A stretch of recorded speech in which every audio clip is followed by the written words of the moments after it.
أعوذ بالله من الشيطان اللعين الرجيم بسم الله الرحمن الرحيم الحمد لله رب العالمين وبه نستعين والصلاة والسلام على أشرف الأنبياء والمرسلين خاتم النبيين سيدنا وسيد الأولين والآخرين بالقاسم المصطفى محمد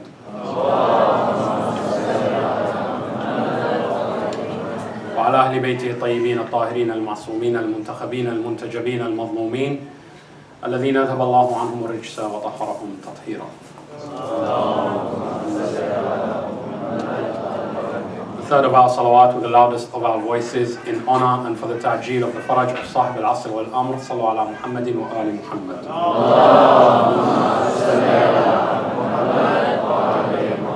My respected brothers and sisters, my elders and learned scholars, Assalamu alaikum wa rahmatullahi wa barakatuh. Tonight marks the night in which we commemorate the martyrdom of Ali al-Akbar, or Ali the Elder. He is the eldest of Imam al-Hussain alayhi salam Allah's children, and the first to give his life from the children of Bani Hashim in defense of Islam and about Bilal Hussain alayhi salam Allah on the day of Ashura. And inshallah it is hoped that by looking at the life of this young and valiant personality by the name of Ali the Elder or Ali al-Akbar, we can better understand the role of the youth in this society and how to be proactive Muslim conscious youth living in the United States of America. Inshallah we will look at the life of Ali al-Akbar with the salawat ala Muhammadin wa ali Muhammad.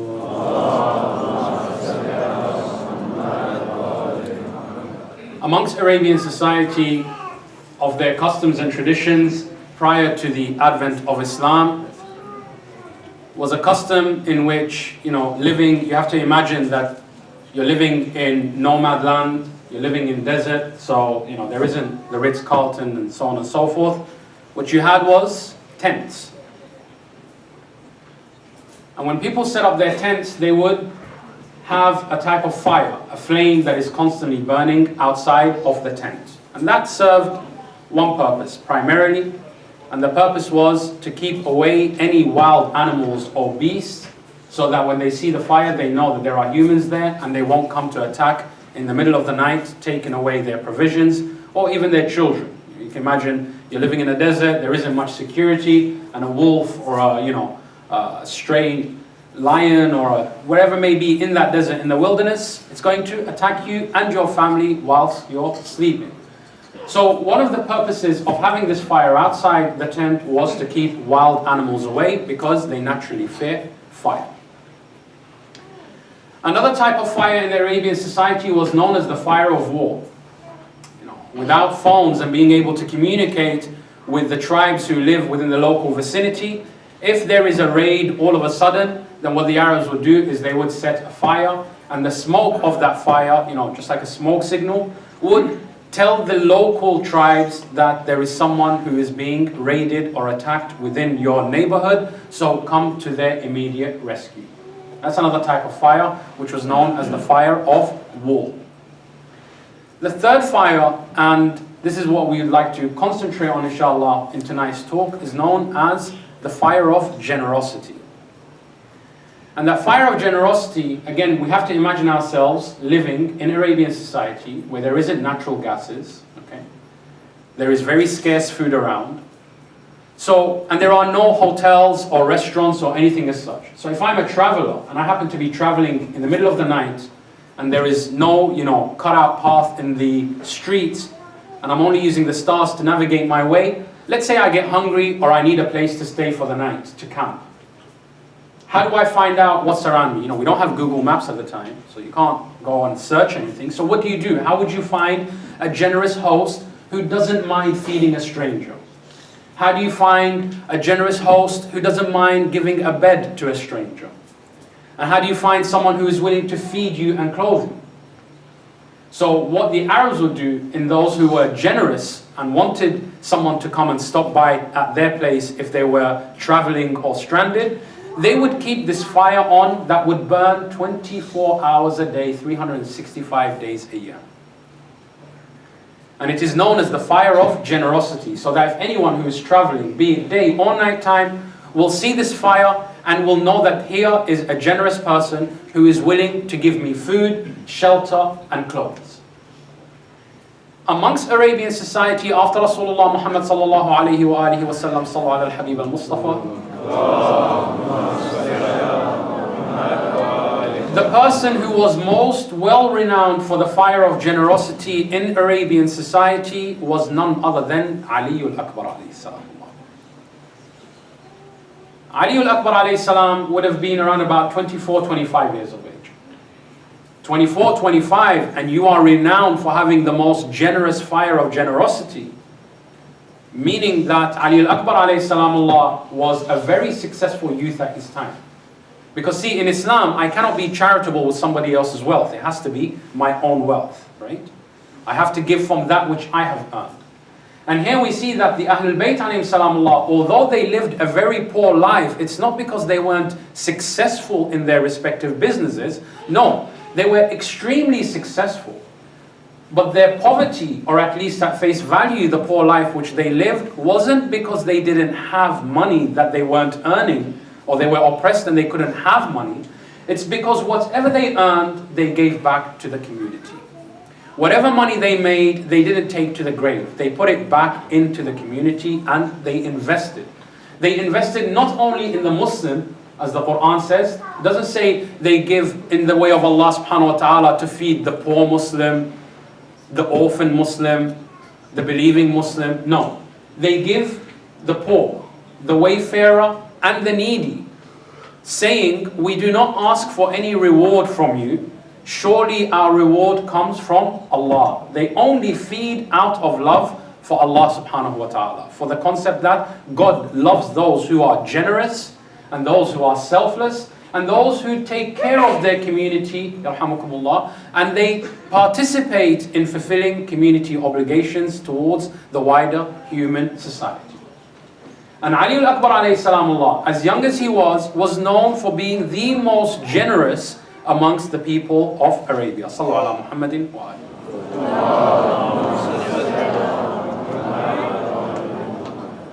It is a hope in each and every one of us that we do something to make the Imam of our time, as well as the Prophet of Islam and the Ahlul Bayt alayhim salamullah, the 12 disciples of Rasulullah sallallahu alayhi wa sallam, that we do whatever we can to attain their mawaddah. As we mentioned in the second or third night, that the true due of Islam, when you really want to thank Allah subhanahu wa ta'ala, and when you want to thank Rasulullah sallallahu alayhi wa sallam for sending this religion, and if you truly appreciate the values within this religion, that it gives guidelines to us, which help us to become, not say better than others, but to become more God-conscious human beings, more conscious of our society, more conscious of the environment in which we live in. That the only way we can repay Rasulullah sallallahu alaihi wasallam for this message that he delivered and all the suffering that he went through is to show love towards his family, but not just one-way love, but mawadda, a love which means that I win their love. I should do the things that they love to do, so in return they love me for carrying out their work as if they were living amongst us here in Washington, Seattle. So the question we must ask ourselves, specifically as youth, alhamdulillah, the elders of this community are involved. They do a lot of work, and I know for some of the youth, sometimes we think, oh, it's because they're in retirement and they don't have anything else to do, so they want to keep themselves busy by getting involved in community work. No.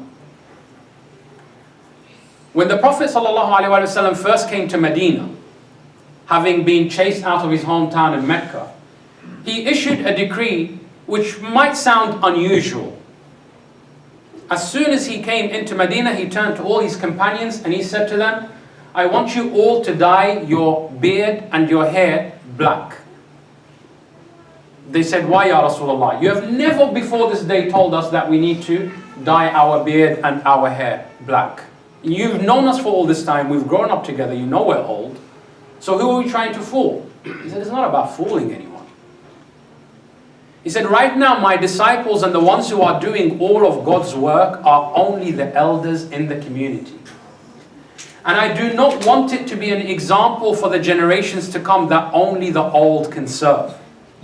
Therefore, dye your beards in order to make yourself look younger, so that the youth may be encouraged in participating in that which you yourself also do. I don't want people to think that this is a religion for the elderly. You know, when you got one foot on the grave and one on a banana skin, and any minute you can go, now you want to be khudawala, now you want to be religious, now you want to be involved and you want to give back to charity. No. Rasulullah wants that to be within us as a character. From a very young age, it develops within us as we grow, so that it doesn't become something only the elderly will do.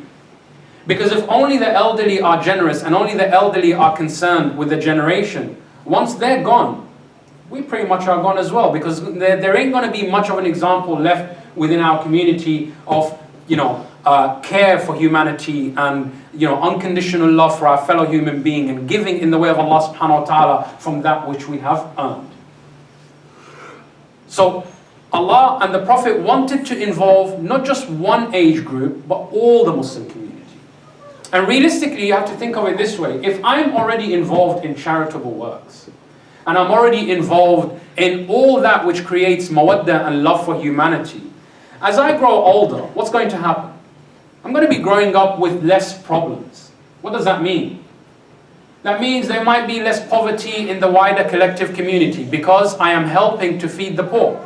And since there is less hunger going on, there is less motivation for crime. Meaning now that the society in which my children will grow up in will be a much more safer society. We look at an example of the salawat ala Muhammad.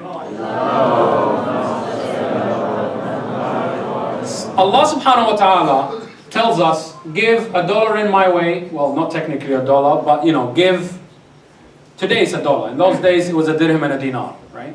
You give $1 in my way, I will give you 10. How does that work? Because sometimes we be giving money day in, day out, day in, day out, but we don't see money coming back into the bank account. So where is this tenfold that Allah subhanahu wa ta'ala is giving us? Sometimes Allah subhanahu wa ta'ala doesn't necessarily need to pay you coin for coin.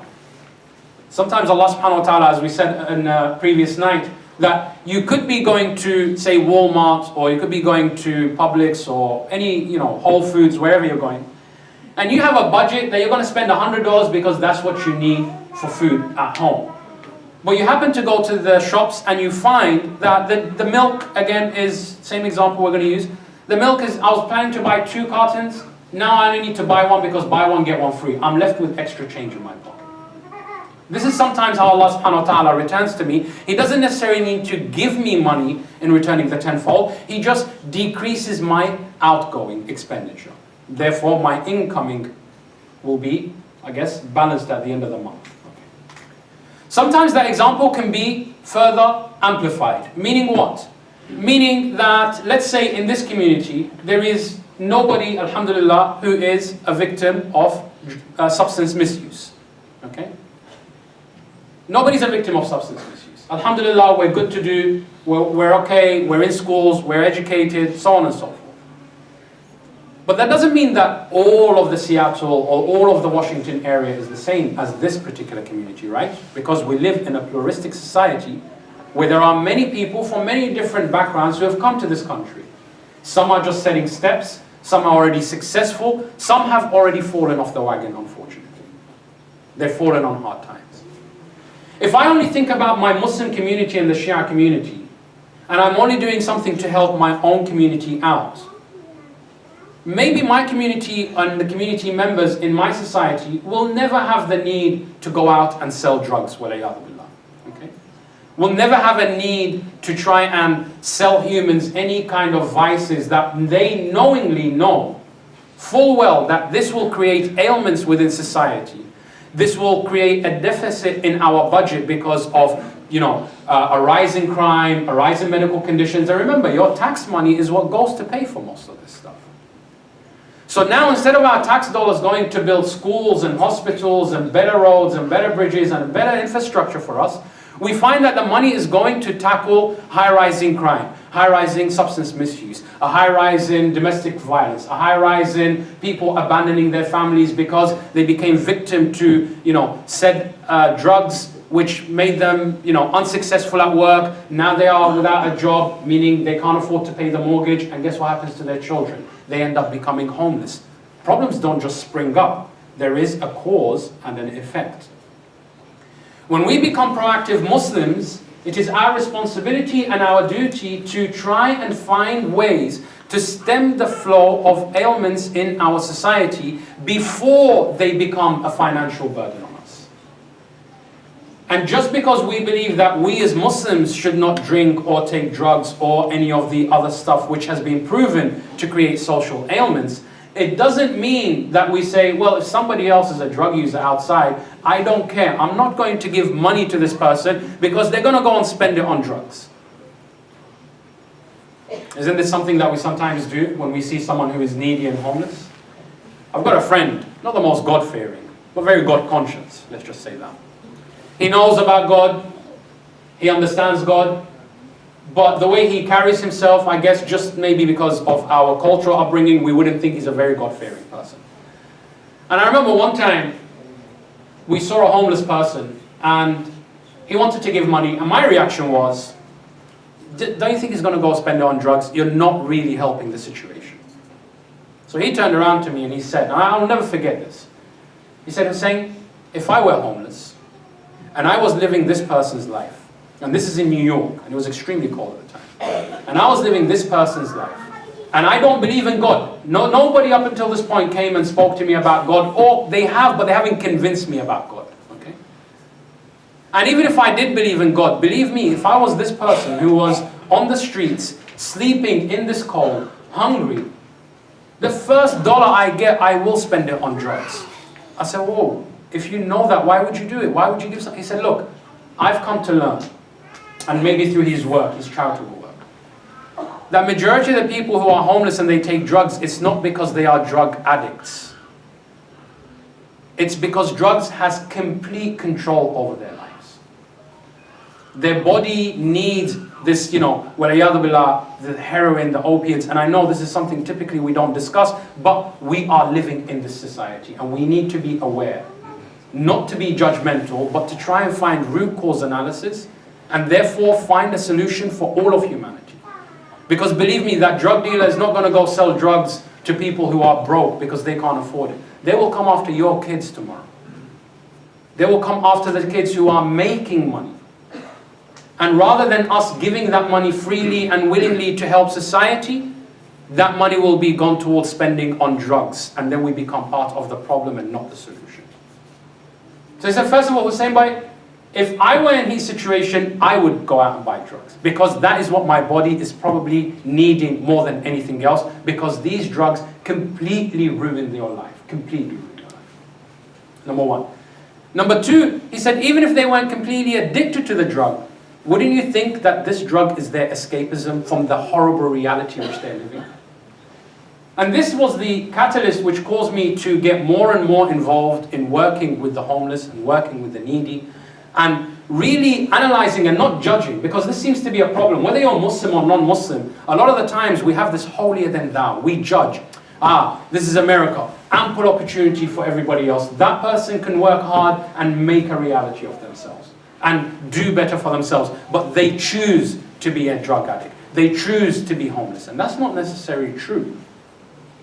Need I remind us all that we are suffering a dilemma in the US at the moment, and probably for most of the world, that there are opioids, the same drug which is sold illegally to these people on the streets, that is being prescribed by a different drug dealer whom we call the doctor. Right? Doctors sometimes freely and willingly write these prescriptions which cause people to fall into addiction later on. Not saying it's always true, mind you, any doctors in here? I'm going to need you one day, I don't want you to remember this conversation. But the idea is that sometimes we have to just take a step back and not be judgmental and say, what if this person wasn't actually a drug addict?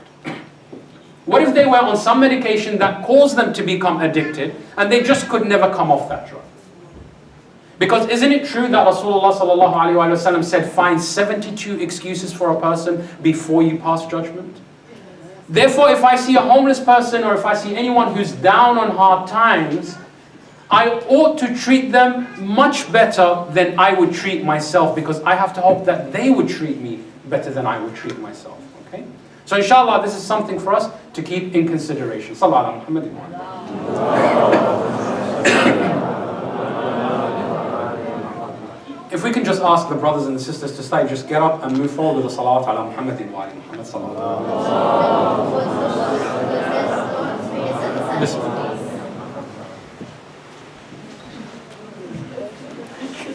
Therefore, my brothers and sisters, when we look at the lives of the Ahlul Bayt alayhim salamullah, we find that they didn't see their state of not having money to be a state of poverty. Sometimes we look at it like I'm paying or I'm giving charity today in the form of $10, in the form of $20, and I might see that I'm, giving too much or I'm giving too less. If we take it as a transaction, and we take it as a transaction in the way charity is supposed to be. Charity is a transaction, my brothers and sisters. But it's not a transaction between me and the poor. It is a transaction between me and Allah subhanahu wa ta'ala. When I look at charity as a transaction between me and Allah subhanahu wa ta'ala, I'm no longer the rich giving the poor. I am the poor taking from the rich. Allah is the rich one and I am the poor one, right? Because if I compare my wealth to the person who is lesser than me, I might think to myself, I'm richer, I'm more entitled to this money, so on and so forth. But if I put myself in a condition where I say, no, this charity is not between me and the poor person. This poor person has done nothing to warrant me giving them money out of my own hard-earned cash. But Allah subhanahu wa ta'ala has done everything for me. Allah subhanahu wa ta'ala gave me life when I did nothing to deserve life, right? Before we were born, what could we have possibly done to warrant existence? Nothing. Allah subhanahu wa ta'ala gave us that. When Allah subhanahu wa ta'ala brought us in this world, He gave us a mom and father who will take care of us, feed and clothe us, right? I am in school, alhamdulillah. I have clothes on my back, alhamdulillah. I have a roof over my head, alhamdulillah. I have means of transportation, whether I have, the finance to take public transport, or I have parents dropping me off, or there is a public bus that is picking me up and taking me from school. But I have all of this. And I ask myself, realistically, who gave me all of this? And who can take all of this away from me? It will be Allah subhanahu wa ta'ala. And therefore, in giving thanks to Allah subhanahu wa ta'ala and gratitude to Allah subhanahu wa ta'ala, I'm saying, Ya Allah, I want to pass on the buck. From that many which you have given me, I'm giving few to those who are less fortunate than me. Ja'far al-Tayyar alayhi salamullah was known for being extremely generous. So generous that his companions came to him and said to him, "Oh Ja'far, there is a fine line between generosity and stupidity." He said to them, "What do you mean?" He said, "It's generosity to give, but it's stupidity to give everyone." You have to differentiate between who's needy and who's not needy, and who is actually worthy and who is unworthy. The same way that we begin to ask questions when we're dealing with the poor. So this person is telling Ja'far al-Tayyar that it should be about the relationship between you and the needy people. You should analyze them. He turned around, he said, "Why bother myself with all of this? My relationship has never been with the poor. It's always been with Allah subhanahu wa ta'ala." He said, "What do you mean?" He says, there is a condition, or there is a dealing that I have with Allah, and there is a dealing that Allah has with me. They said, "What is the dealing that you have with Allah, and what is the dealing that Allah has with you?" He said, "The dealing with Allah is that whenever I ask Allah for a thing, He gives me without hesitation. That's how God treats me. Whenever I ask, He gives me instantaneously. And the way I treat people is whenever they ask, I give them instantaneously. And I'm fearful of Allah that I become like you, a person who puts conditions before He gives. For if I begin to put conditions on giving the people, I am afraid that God may put conditions on giving me." And that is why, my brothers and sisters, we read in the Quran al-Kareem, Bismillah ar-Rahman ar-Rahim, and God gives without respite. When Allah subhanahu wa ta'ala gives, He gives sustenance without holding account. Oh, you didn't pray today? I ain't giving you nothing. It doesn't work that way. And the reason why Allah subhanahu wa ta'ala doesn't work that way is because He doesn't want your acts of worship to become transaction. Because if Allah said, I only give money and food to those who pray, guess what? Everyone would be Muslim. Right? Because now we're not praying for God, we're praying for mac and cheese. Right? We're praying for something else. We're praying for food. So Allah subhanahu wa ta'ala says, I will never deal with you by giving you sustenance as if it were a transaction that you have to have done something good and then I give you. Because giving in and of its own self is goodness. You giving in the way of Allah subhanahu wa ta'ala is goodness. And Ali al-Akbar alayhi salamullah was renowned for this quality of constantly giving in the way of Allah subhanahu wa ta'ala. Not because anybody expected it from him, and not because anybody was worthy, mind you. Remember, this is the same Ali who on the day of Ashura, when he enters the battlefield, his rijaz, which is the Arabic poetry that is recited to introduce oneself into the battlefield, so that at least the person who is going to fight you knows who their opponent is and what is their repertoire. Ali al-Akbar alayhi salamullah, when he enters the Maidan, he says, I am Ali, son of Hussain, son of Ali. We, the Ahlul Bayt, are more entitled to the Prophet than anybody. But this introduction, the first 3 lines, I am Ali, son of Hussain, son of Ali. Why would Ali al-Akbar alayhi salamullah introduce himself not only through his father, but also through his grandfather, Ali ibn Abi Talib alayhi salamullah? Because Ali al-Akbar alayhi salamullah in all his life was living a life to replicate that of Imam Ali himself. Because remember, we are living, if we are living at the time of the Ahlul Bayt before Karbala, the world was such that Ali ibn Abi Talib was being cursed from such podiums while he was the defender of Islam. Islam was cursing him the moment the Prophet departed this world. And they would curse Ali ibn Abi Talib alayhi salamullah after every khutbah. And they would curse Ali ibn Abi Talib in every congregation. That, my brothers and sisters, it is a fact documented in history that wherever people went, if you wanted to curse someone or insult someone, you just call them, hey, Ali, come here. The word Ali became an insult. It became a curse. You know, it's like today, and this is actually true, I got into a debate with someone and they said, you are like Trump now. And they meant it as a derogatory term. And I don't say that to, you know, to involve ourselves in politics or anything, but it's to say that we, collectively, as a society, have looked at a person and said, well, this is how he acts, we don't agree with it, we find it to be insulting, therefore if I see anyone acting in that way, I want to insult them and I name them, or I call them Trump, for example, right? Ali ibn Abi Talib was righteous, but the mass media at the time completely changed the values in society and made it seem that Ali ibn Abi Talib wal-iyadhu billah was a person who was constantly intoxicated, was a womanizer wal-iyadhu billah, was a man who didn't care about anything but himself.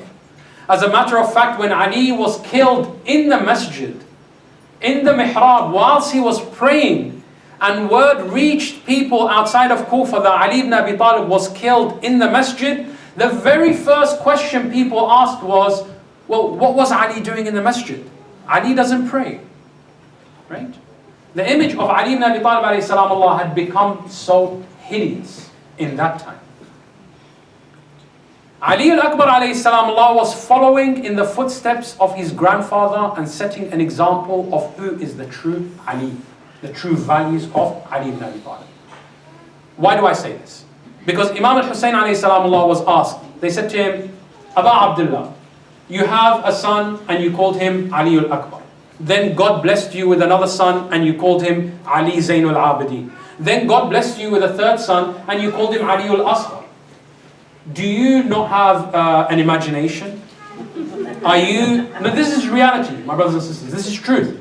Are you running out of names? Every one of your sons, you're naming him Ali. You know what Imam Hussain responded? Say, if I had 1,000 sons, I would name every one of them Ali.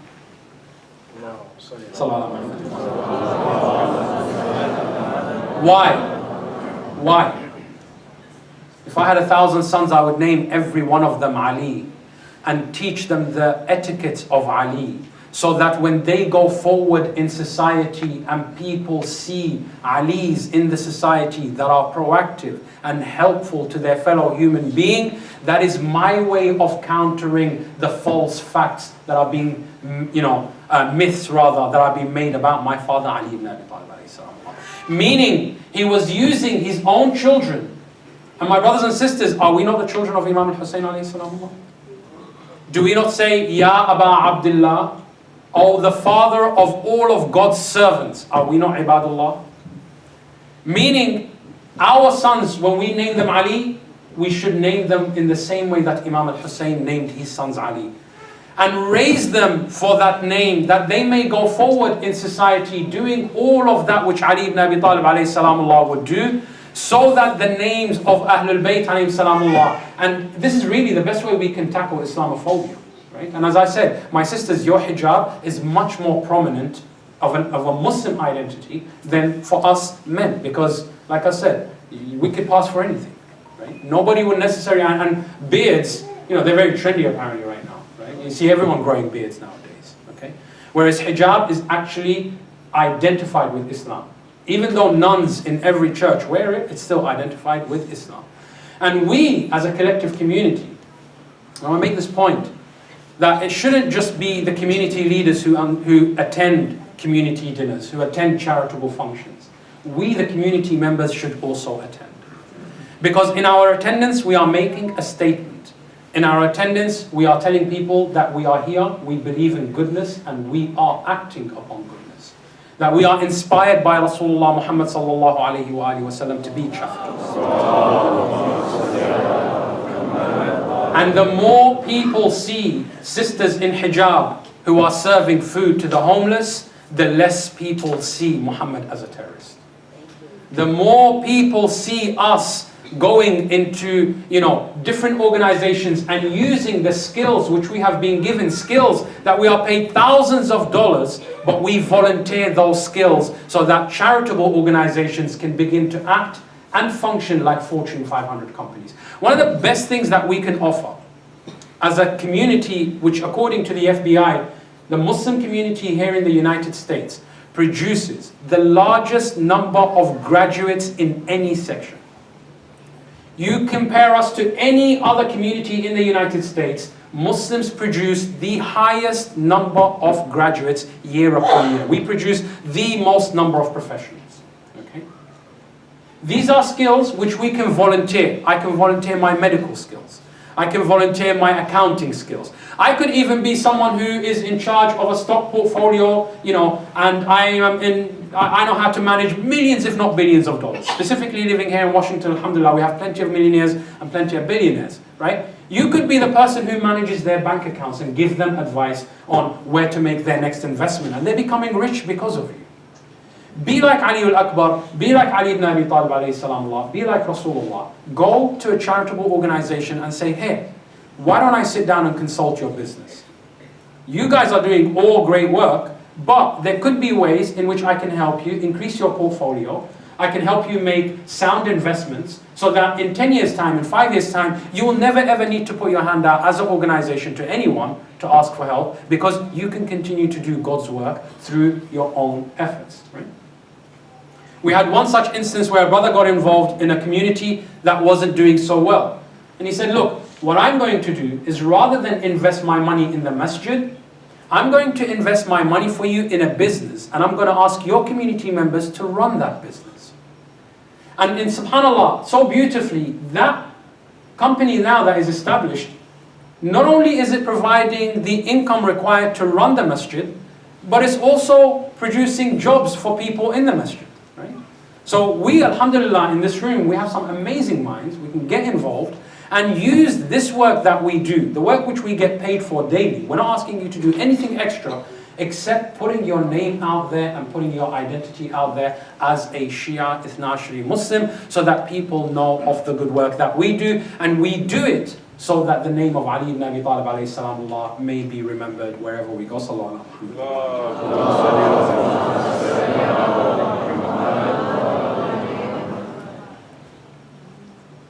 One of the descriptions of Ali al-Akbar alayhi salamullah is that he was the most like Rasulullah in person and in personality. So much so that on the day of Ashura, when he enters the battlefield, Imam al-Hussain alayhi salamullah raises his hands and he says, "Oh Allah, I call you to bear witness that this child of mine who is going to the battlefield is one who resembles your beloved Prophet the most in person and in personality. Whenever we missed Rasulullah, we would call Ali al-Akbar so that we remember Rasulullah." But it wasn't just the physical aspect Imam al-Hussain mentions about Ali al-Akbar. He mentions his akhlaq, khulqan wa khuluqa. Akhlaq is something very important. Akhlaq means etiquettes. Akhlaq is how we conduct ourselves with people. Akhlaq is how we communicate with people. Akhlaq is how we act when people mistreat us and miscommunicate with us. And this is another very important lesson that we take from Karbala. And it's a very important lesson to couple with charitable work. That charity doesn't always have to be, or has to be, giving financial support or giving knowledge to someone. Sometimes charity can be the way you treat a person. You know, Brother Jawad keeps mentioning this point about the community dinners, that we are giving dinner with dignity. And honest to God, I remember this. For those of you who are familiar with Who is Hussain is an organization that does a lot of charitable works in the name of Abu Abdullah Hussain alayhi salam. In New York, we wanted to hold, like a community dinner, if you will, in the name of Abu Abdullah Hussain alayhi salam. But the dilemma that we faced was, it was too short notice to get any kind of license, right? It was too short notice to find a venue. We couldn't give out food outdoors because now it's a health and safety regulation. Right? And there's a lot of work that goes into helping the needy. It's not just get up and go there and start your own thing. So don't reinvent the wheel. Become involved in communities and organizations that are already established and help them to grow. Right? Don't have to go and do all the legwork just to say that our center did it. No, our center, it can be the auxiliary support. We could be just the volunteers who show up, and it's sometimes easier, right? No liability for us. But the idea is what? The idea is that we're trying to do this work and we couldn't. We really wanted to do this work and we couldn't. So we partnered up with a Presbyterian church. And the church, what they said is we're gonna have the usual, as you do in any soup kitchen, right? You have the tables and people walk by and you kind of like a buffet, you serve them. One of the sisters came forward, and this is why I say when more of us are involved, we can actually change the entire. It's still God's work, but it just becomes a bit more refined, right? Sometimes you can bring in a fresh set of eyes, right? And this sister turned around and she said, "I don't feel good about just handing them the food." She said, "When I go to a restaurant, I sit down and I am waited on. A waiter comes. There is menu. So she said, what we can do is we can print out menus. And when we show up as volunteers, right, and this is why 1 or 2 volunteers is not enough. When we want to make this good work even greater, right, we need actual people to be there, right? We need volunteers to be there. And this is why I keep saying this, go and participate. So now what she decides to do is she goes and gets all her friends and a lot of people from the masjid, and they all dress in black attire, and they're standing at each table handing out menus to the homeless people that are sitting down. And even though it's very basic food, what really are you going to order from a soup kitchen? Very basic stuff. But it's the idea of having a dignified meal. One couple started to cry. And when I asked them why, and this is a homeless couple, together they've fallen on hard times and they're still together, so there's love there,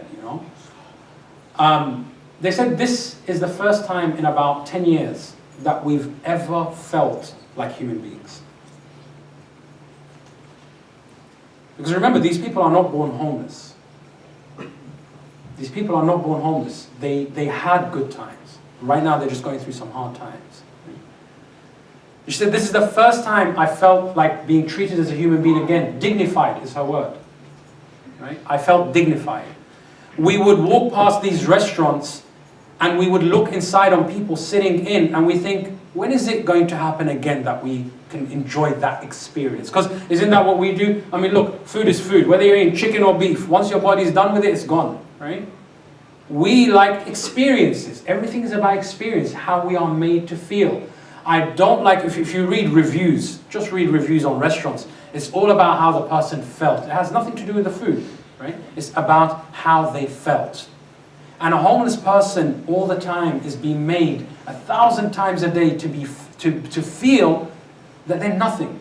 Because they're putting their hand out and they're asking everyone that goes by for some help, and we don't even look at them and smile because we're afraid if we look at them, we might have to have a conversation as to why I'm not going to give them $1. Oh, sorry, I'm only carrying cards on me today. And I can hear the change in your pocket, bro. Right? So the idea is that they don't need money per se. They want people to treat them like human beings. And Ali al-Akbar alayhi salam is renowned for making people feel great about themselves. Through his akhlaq, through his adab. And someone will turn around and say, give me an example. And I will say to you, look at the life of Rasulullah. Because when Imam Hussain says, this Ali Akbar is the most like Rasulullah in person and in akhlaq, it means any example you find about Rasulullah in how he treated people and just with words, he would empower them to feel good about themselves, to get up on their feet, to go and try again. It means that this is indeed Ali al-Akbar alayhi salam. And akhlaq is very important. So important, Rasulullah sallallahu alayhi wa sallam says the greatest charity that you can give is actually the cheapest charity you can give. They said, Ya Rasulullah, what is it? He said, to smile in the face of a person who is not deserving. Meaning what? I see a homeless person. I don't know you. You don't know me. Why are we going to be smiling at each other? But I share a smile with you. I gifted that smile to you. Because a smile, normally we don't smile for no reason. Somebody has to do something to make us happy, then we smile. Me now, in the same way that sometimes you have to give me something for me to give you money, I'm giving this smile as sadaqah. You didn't do anything to bring joy into my life, but I'm going to try and bring joy into your life. I'm just going to smile. I'm going to exchange a few words. I'm going to give you some hope by just sitting with you and talking to you and making you feel like a human being that is dignified. Sallallahu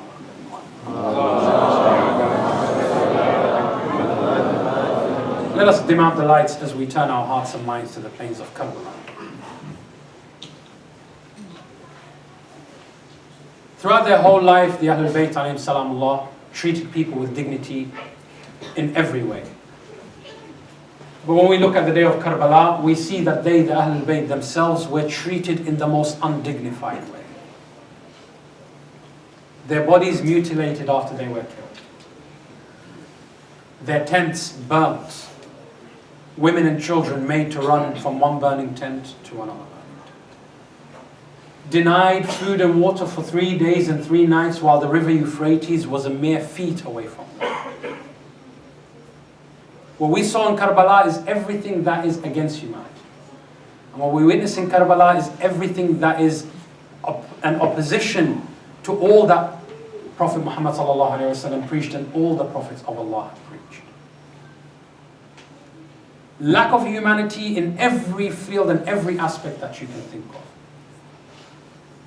But when we look at Imam Hussain alayhi salamullah, even in Karbala, he continues to give and to give and to give. Before Karbala, he gave advice to guide people and save them from evil, but that did not help. He gave wealth, but that did not help.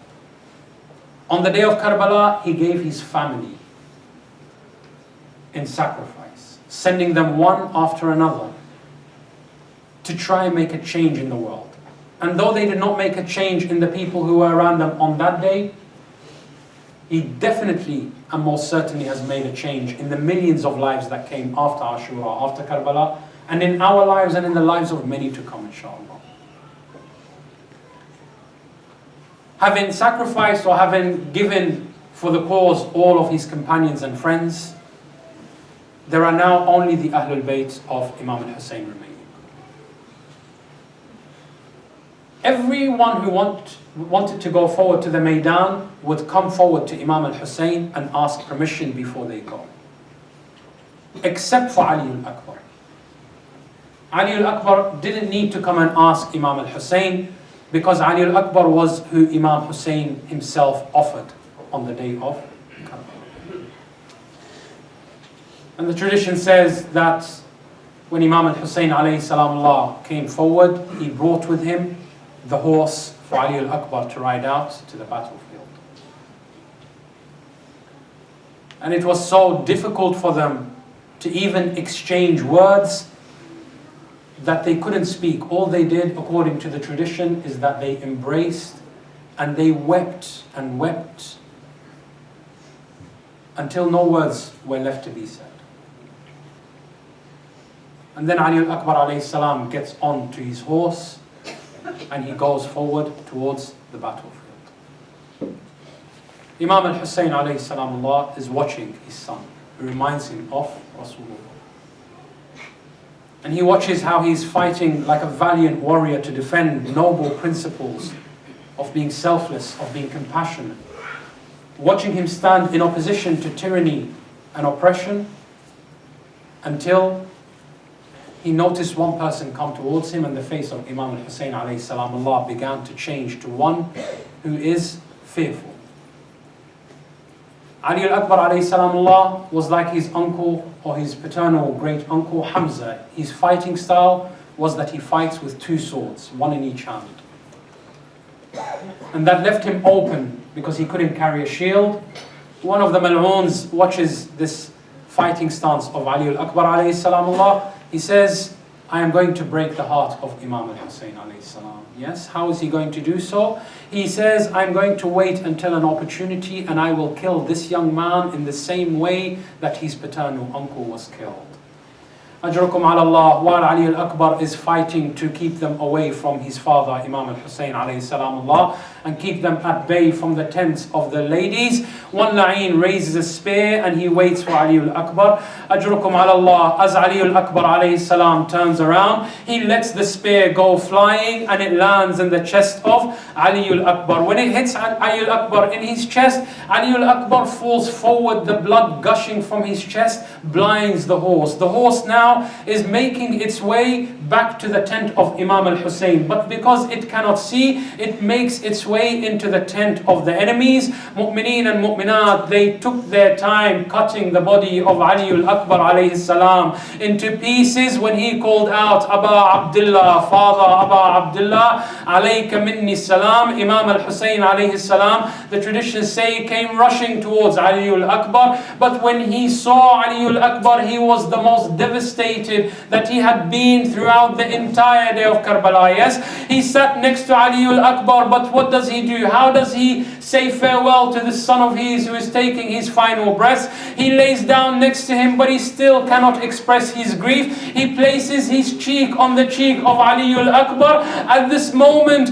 rather than his pain subsiding, no, it increases, mu'mineen and mu'minat. Why? Because when he placed his cheek on the cheek of Ali al-Akbar, his eyes were looking over the chest of Ali al-Akbar, and there he saw the spear that was planted in his chest. Hearing Ali al-Akbar saying, Father, it is difficult for me to breathe. Yes, Imam al-Hussein wants to remove the spear from the chest of his son, but he is unable to do so. What does he do? He faces towards Najaf, calling out, Father Amir al-Mu'mineen, you were able to remove with one hand the door of Khaybar. Why don't you come now to Karbala and help me to remove the spear from the chest of Ali al-Akbar?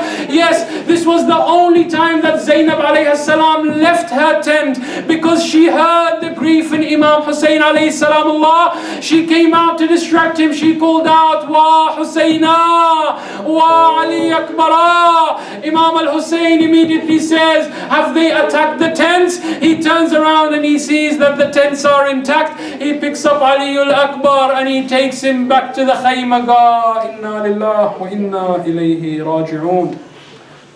لعنة الله على القوم الظالمين وسيعلم الذين ظلموا آل محمد أي منقلب سينقلبون. ماتم حسين يا حسين يا حسين يا حسين يا حسين يا حسين.